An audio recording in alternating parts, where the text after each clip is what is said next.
Welcome to Jim's Movie Musings, your guide to movies to watch. First up, we have the 2002 film Adaptation starring Nicolas Cage. If like me, you came of age in the 1990s and subsisted on a healthy diet of pop culture, there's a fair chance you were exposed to at least one of the following things. Number 1, Jerry Bruckheimer movies. Number 2, Michael Crichton novels and their movie adaptations. Number 3, a deluge of boy bands, the Meatloaf Renaissance, or songs by Toni Braxton or Celine Dion. Number 4, comic books with multiple weird gimmick covers. And number 5, Nicolas Cage. Lots and lots of Nicolas Cage. Now these days, Nick Cage makes news for all the wrong reasons, few of which have anything to do with actual talent.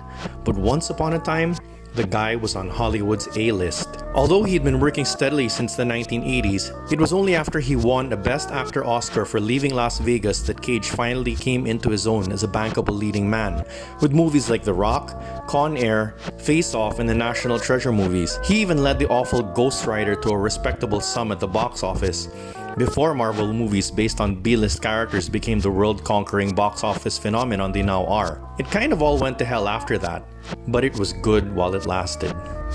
Adaptation comes from that good while it lasted period. It's directed by Spike Jonze and written by Charlie Kaufman, the guy that hipsters among you might remember as the brains behind the lovelorn Jim Carrey's Kate Winslet dramedy Eternal Sunshine of the Spotless Mind. In Adaptation, Cage plays a fictionalized version of Charlie Kaufman as he struggles with adapting the book The Orchid Thief by Susan Orlean, played in the film by Meryl Streep. Charlie feels the book does not lend itself to traditional adaptation because it doesn't have a traditional narrative structure, and so he develops writer's block at first. Things get even harder for Charlie when his freeloading twin brother Donald, not based on a real person but also played by Nicolas Cage, who's been living with him for a while, suddenly decides to become a screenwriter, just like him, much to Charlie's irritation. Slowly, painfully, Charlie's script is born as he introduces the audience to Orlean, a writer for The New Yorker and the subject of what starts out as her article. The enigmatic, charismatic, and somewhat tragic figure of John LaRoche, played by Chris Cooper, who, together with a posse of Native Americans, played by Lightfoot, Jay Tavare, and Roger Willie, steals rare orchids from state preserves, hence the eventual title of Orlean's book. The more Orlean writes about LaRoche, the more she realizes how empty her own life is, and the more she starts to yearn for something, like the elusive ghost orchid that is the object of LaRoche's ardent searching. Going back to Charlie, things get even more frustrating for him when Donald hooks up with a makeup girl from the set of Being John Malkovich, played by Maggie Gyllenhaal, and his illogical, hackneyed script goes from idea to finished product, while Charlie can barely get his own script off the ground, with his agent, played by Ron Livingston of the cult hit Office Space, breathing down his neck. Time is running out for Charlie, who can't seem to get anything going, whether it's sharing his feelings for Amelia, played by Cara Seymour, the violinist he likes, or interviewing Orlean, whose insight he needs to do her book justice. Will he be able to get his script done in time, or at all? Watching this movie, which by the way is a hell of a Nick Cage showcase in that he plays two completely different people, I got the impression that Charlie Kaufman had basically given up trying to adapt the novel in a traditional fashion and just decided instead to give viewers, alongside his actual adaptation, a fantastical version of his struggles to get the script done, complete with a made-up twin brother and a smattering of writing cliches as enumerated by screenwriting guru Robert McKee, played brilliantly by Brian Cox. In a way, fictional Charlie's journey to finishing the script parallels that of the author whose work he is adapting. Both he and Orlean are lauded for their work, which is why Charlie was chosen to adapt the book in the first place, but both of them are deeply unhappy, and the movie follows them on the journey their desire to resolve their unhappiness leads.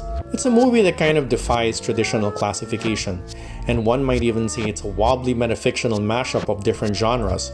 In one moment, it's a comedy about a socially awkward screenwriter who basically loathes himself.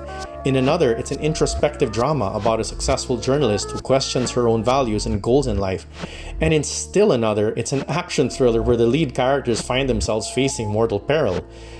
This sort of tonal shift is nothing new in Hollywood movies, but the way this movie shifts from quirky comedy to dead serious drama to action thriller in the course of just under 2 hours is really a curious thing to watch, and if I'm honest, a remarkable sleight of narrative hand. Now, of all the movies I could pick out of my pile of DVDs for my first ever YouTube review, Why on earth would I pick this one, with a fat, balding, unattractive, insecure hero, a radically shifting tone, and nothing even resembling franchise appeal?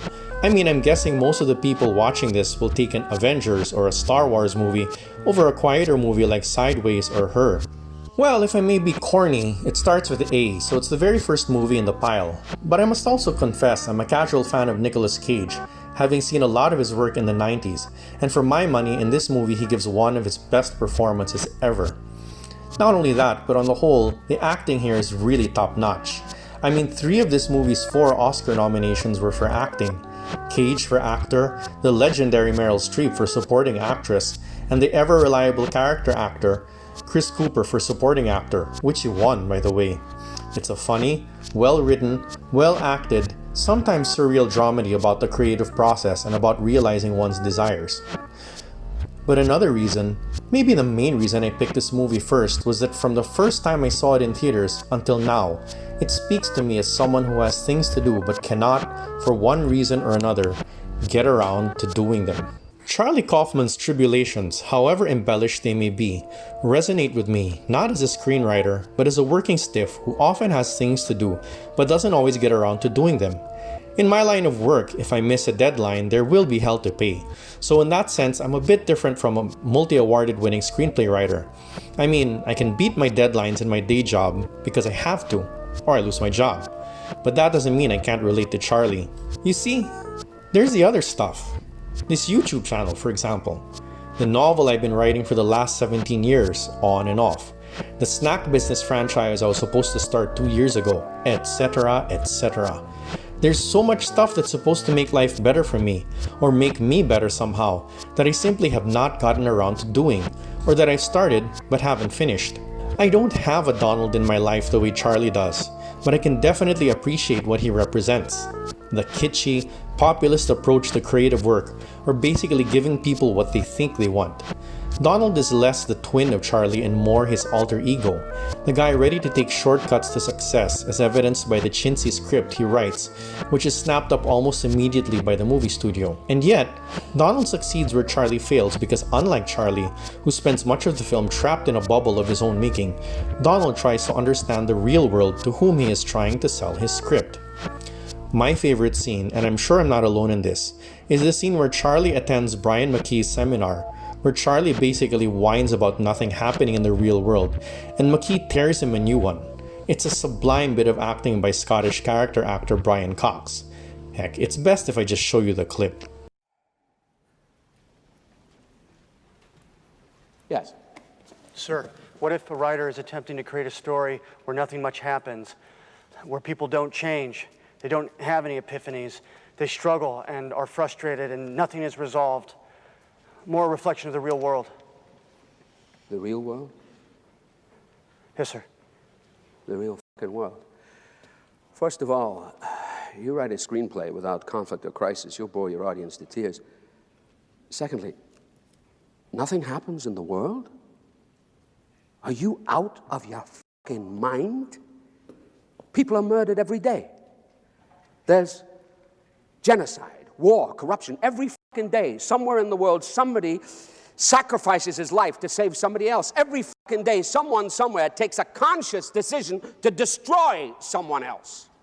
People find love, people lose it. For Christ's sake, a child watches a mother beaten to death on the steps of a church. Someone goes hungry. Somebody else betrays his best friend for a woman. If you can't find that stuff in life, then you, my friend, don't know crap about life. And why the f*** are you wasting my 2 precious hours with your movie? I don't have any use for it. I don't have any bloody use for it. Okay, thanks. Great stuff. Anyway, to wrap up, for my Google searching, this movie is available on download from Amazon Prime, so I would suggest you check it out. See you next time.